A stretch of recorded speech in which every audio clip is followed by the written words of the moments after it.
بسم اللہ الرحمن الرحیم نحمدہ ونصلی علی رسولہ الکریم اما بعد۔ سیرت النبی صلی اللہ علیہ وسلم کا سلسلہ چل رہا ہے اور سیرت کے حوالے سے ہماری بات یہاں تک پہنچی تھی کہ جناب رسول اللہ صلی اللہ علیہ وسلم کے پردادا ہاشم کا انتقال غزہ میں ہوا اور ان کے بعد ان کا بیٹا مدینہ المنورہ میں پیدا ہوا جس کا نام شیبہ تھا۔ کچھ عرصہ اپنے والدہ کے ساتھ رہے، لیکن کچھ عرصے کے بعد ان کے چاچا یعنی ہاشم کے بھائی مطلب کو خبر ہوئی کہ ان کے بھائی کا بچہ مدینہ المنورہ میں ہے، تو وہ مدینہ المنورہ گئے اور شیبہ کی والدہ یعنی سلمہ سے درخواست کی کہ یہ بچہ ان کے حوالے کر دیا جائے، اور وجہ بتائی تاکہ وہ قوم میں جا کر اپنے والد ہاشم کی جگہ سنبھال سکیں۔ ان کی والدہ پہلے تو نہ مانی، مگر پھر مطلب کے اصرار پر راضی ہو گئی اور بچہ چاچا کے حوالے کر دیا۔ مطلب سواری پر بھتیجے کو لے کر مکہ المکرمہ پہنچے۔ راستے میں جب لوگوں نے دیکھا کہ مطلب اپنے ساتھ ایک لڑکے کو پیچھے بٹھا کر آ رہے ہیں تو کہنا شروع کر دیا کہ یہ مطلب کا غلام ہوگا، عبد المطلب کے معنی مطلب کا غلام۔ تو اسی وجہ سے شیبہ عبد المطلب کے نام سے مشہور ہوئے اور یہی جناب رسول اللہ صلی اللہ علیہ وسلم کے حقیقی دادا ہے۔ جب یہ مکہ المکرمہ میں رہے اور مکہ المکرمہ کی سرداری عبد المطلب کے حصے میں آئی تو اللہ کا نظام کے ارادہ خداوندی اس جانب متوجہ ہوا کہ وہ زمزم کا کنواں جو اسماعیل علیہ الصلوۃ والسلام کے ذریعے سے زمزم جاری ہوا تھا وہ کچھ عرصہ بند ہو گیا تھا، نام و نشان اس کا مٹ گیا تھا، تو اس کو ظاہر کیا جائے۔ تو عبد المطلب نے کو خواب کے ذریعے سے بتلایا گیا، ایک شخص آیا خواب میں کہ احفر برا، احفر طیبہ، احفر زمزم، یہ زمزم کے مختلف نام ہے کہ بھئی یہ کھودو، زمزم کو کھودو۔ انہوں نے کہا یہ زمزم کیا ہے؟ کہا وہ پانی کا ایک کنواں ہے جس کا پانی نہ کبھی ٹوٹتا ہے نہ کبھی کم ہوتا ہے، بے شمار حاجیوں کو سیراب کرتا ہے۔ چنانچہ عبد المطلب نے اپنے بیٹے حارث کو ساتھ لیا اور اسی نشانات پر ڈھونڈنا شروع کیا۔ اللہ کا نظام کے پانی نظر آ گیا اور کنواں ظاہر ہو گیا۔ جب کنواں ظاہر ہو گیا تو عبد المطلب نے نظر مانی، یہاں پر ایک کہا اگر اللہ مجھے 10 بیٹے عطا کرے گا جو جواں ہو کر میرے 10 بازو بنیں گے تو میں ایک کو اللہ کے نام پر قربان کروں گا۔ اللہ نے ان کو 10 بیٹے بھی دے دی اور انہی بیٹوں میں ایک عبداللہ ہے جو محمد الرسول اللہ صلی اللہ علیہ وسلم کے والد محترم۔ اب جب 10 بیٹے پورے ہو گئے تو عبد المطلب کو اپنی نظر یاد آئی، تو بیٹوں کو جمع کیا کہ جی اس نظر کو پورا کرنا ہے۔ قرعہ ڈالی سب بیٹوں کے نام۔ اب جب قرعہ ڈالی تو قرآن اندازی ہوئی تو حضرت عبداللہ کا نام نکلا۔ عبداللہ سب سے چھوٹے تھے، بہنیں عبداللہ کی جو بہنیں تھیں اس نظر کی راہ میں آڑ آئی یعنی رکاوٹ بنی، لیکن والد جو ہے نظر پورا کرنے پر بضد تھے۔ آخر کار یہ پایا کہ عبداللہ کے بدلے بطور فدیہ اونٹوں کو ذبح کیا جائے۔ چنانچہ ایک پرچی پر 10 اونٹ لکھا گیا اور دوسرے پر عبداللہ کا نام، مگر پرچی عبداللہ کے نام نکلی۔ پھر 10 سے بڑھا کر 20 اونٹ لکھا گیا، پھر عبداللہ کا نام نکلا۔ غرض یہ کہ 10 بار ایسا کیا اور اونٹوں کی تعداد جب 100 تک پہنچی تو اب کی بار جب قرآن اندازی ہوئی تو 100 اونٹ والی پرچی نکلی۔ اس طرح ایک انسان کی دیت 100 اونٹ مقرر ہوئی جو آج بھی ہماری شریعت میں قتل کی دیت ہیں۔ یوں رسول اللہ صلی اللہ علیہ وسلم کے والد عبداللہ ذبح ہونے سے بچ گئے اور اللہ نے بچانا تھا کیونکہ آگے محمد الرسول اللہ نے آنا تھا، یہ تو اللہ کا نظام ہے۔ اس لیے رسول اللہ صلی اللہ علیہ وسلم کا ایک لقب ہے، آپ نے خود فرمایا انا ابن الذبیحین، میں 2 ذبیحوں کا بیٹا ہوں، کیونکہ اسماعیل علیہ الصلوۃ والسلام کو بھی ذبح کے لیے لے جایا گیا تھا اور حضرت عبداللہ کو بھی ذبح کے لیے منتخب کیا گیا تھا۔ تو حضرت عبداللہ تک ہماری بات پہنچی۔ انشاءاللہ حضرت عبداللہ کے بارے میں اگلی نشست میں ذکر کیا جائے گا۔ آج کے درس میں ہمارے لیے 2 بڑے سبق ہیں۔ نمبر 1 قوموں کی ترقی کا راز، نمبر 2 خدمت انسانیت کا جذبہ۔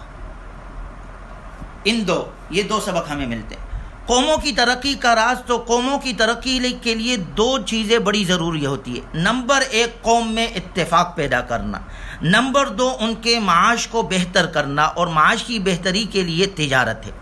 یہ دونوں کام حضور کے پردادا ہاشم نے قریش کے لیے کیے، اپنے قوم کے لیے۔ جس کا سورہ قریش میں ذکر آتا ہے کہ ان کے معاش کے لیے بھی مسئلہ حل کیا، شام اور یمن کی طرف سفر ہوتے تھے تجارت کے، اور ان کو متحد بھی کیا۔ اور ہمارے لیے بھی اس میں سبق ہے، قرآن اور حدیث سے بھی ہمیں سبق ملتا ہے کہ اگر ترقی چاہیے تو سب سے پہلے کام کرو وَاعْتَصِمُوا بِحَبْلِ اللَّهِ جَمِيعًا وَلَا تَفَرَّقُوا، اللہ کے رسی کو مضبوطی سے تامے رکھو، تفرق سے بچو، وَلَا تَنَازَعُوا فَتَفْشَلُوا وَتَذْهَبَ رِيحُكُمْ وَاصْبِرُوا، کہ آپس کے جھگڑوں سے بچو، آپس کے اختلاف سے بچو، کیونکہ تمہارا دبدبہ ختم ہو جائے گا اگر آپس کے اختلافات میں لگے رہو گے۔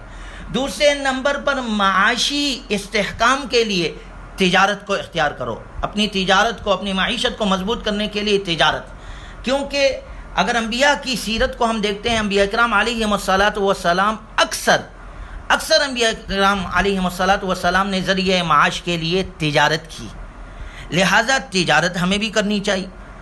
اور تجارت اللہ نے قرآن میں اس کا ذکر کیا، تجارت کا بھی، جناب رسول اللہ صلی اللہ علیہ وسلم نے بھی احادیث میں بھی اس کا ذکر کیا، لیکن اس تجارت کرتے وقت بھی ہمارا تعلق اللہ سے مضبوط ہونا چاہیے۔ کیوں؟ اللہ نے فرمایا الذی اطعمہم من جوع وآمنہم من خوف، جو بھوک سے تمہیں رزق دے گا، جو خوف سے تمہیں امن دے گا، وہ کب ہوگا؟ اتفاق کب ہوگا اور قوم ترقی کب کرے گی اور معیشت کب مستحکم ہوگی؟ جب تمہارا اللہ سے تعلق مضبوط ہوگا۔ فَلْيَعْبُدُوا رَبَّ هَذَا الْبَيْتِ، اس رب کی عبادت کرو، رب کے ساتھ اپنا تعلق مضبوط کرو۔ اللہ سے تعلق مضبوط ہوگا تو اللہ تمہاری معیشت کو مضبوط کرے گا، اور اگر اللہ سے تعلق مضبوط نہیں ہوگا تو اللہ نے فرمایا من اعرض عن ذکری فإن له معیشة ضنکا، جو ہمارے ذکر سے اعراض کرے گا ہم اس کی معیشت کو ختم کر دیں گے۔ تو قوموں میں اتفاق اور معیشت کو مستحکم کرنا آج ہمارے لیے یہ پہلا سبق اس سے ملتا ہے۔ آج دنیا کے اندر جن قوموں کی معاشی بدحالی ہے، لہذا اگر اسے معاشی بدحالی سے نکلنا ہے تو وہ راستہ ان کے لیے ہے تجارت کا۔ آج مسلمان عروج پا سکتے اگر یہ طریقہ اختیار کر لے۔ جن قوموں کی اقتصادی پالیسی غلط ہوتی ہے ان قوموں کی بدامنی میں، بدحالی میں تبدیل ہو جاتا ہے، ان کا سارا نظام خراب ہو جاتا ہے۔ تو پہلا سبق تو ہمارے لیے ہے۔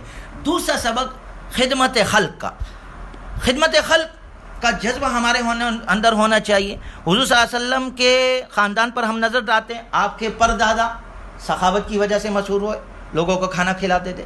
آپ کے دادا عبد المطلب کے ذریعے سے زمزم کا پانی دوبارہ جاری ہوا، پانی پلانا، دنیا میں انسان کھانا پینا، یہ دونوں چیزیں ان کے ذریعے سے چلی۔ آپ صلی اللہ علیہ وسلم کی اپنی صفت، قاسم تقسیم کرنے والے۔ پھر اللہ کا دیکھیں کتنا عجیب نظام ہے، زمزم کا پانی اس کی اپنی مٹھاس ہے، جناب رسول اللہ صلی اللہ علیہ وسلم کی باتوں میں کتنی مٹھاس ہے، آپ کی سیرت میں کتنا مزہ ہے، آپ کی سنتوں میں کتنا مزہ ہے۔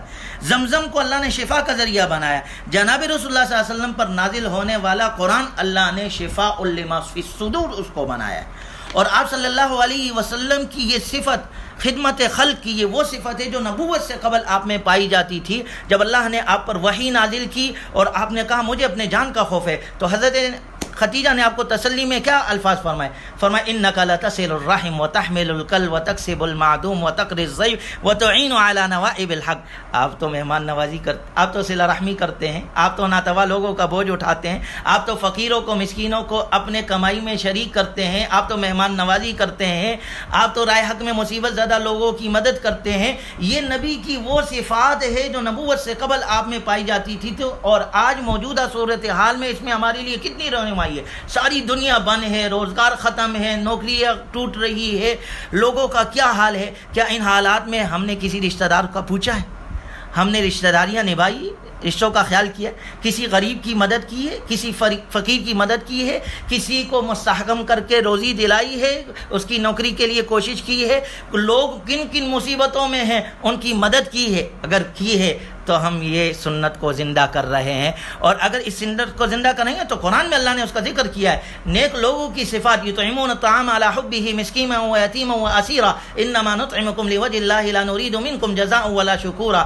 وہ فقیروں کو کھلاتے ہیں، مسافروں کو کھلاتے ہیں، اور اجر صرف اللہ سے مانگتے ہیں۔ اور جناب رسول اللہ صلی اللہ علیہ وسلم نے اس کی خوشخبری ہمیں سنائی ہے، من کان فی حاجت اخیہ کان اللہ فی حاجتہ، جو اپنی بھائی کی حاجت پوری کرے گا تو اللہ اس کی حاجت پوری کرے گا۔ واللہ فی عون العبد ما كان العبد في عون اخی، جب تک بندہ اپنے بھائی کی خدمت کرتا ہے تو اللہ تعالیٰ اس بندے کی مدد کرتے ہیں۔ لہٰذا آج کے سبق میں ہمیں سیرت میں ہمیں دوسرا بڑا سبق کہ موجودہ حالات میں ہم مخلوق خدا کے ساتھ تعاون کرنے والے ہو، خدمت خلق کا جذبہ ہمارے اندر ہو، صلہ رحمی کرنے والے ہو، فقیروں کی مدد کرنے والے ہو، یہ جذبہ ہمارے اندر موجود ہو۔ اللہ تعالیٰ ہمیں سیرت اپنانے کی، پہلانے کی اور سنتوں کے مطابق اپنی بقیہ زندگی گزارنے کی توفیق عطا فرمائے۔ وآخر دعوانا ان الحمد للہ رب العالمین۔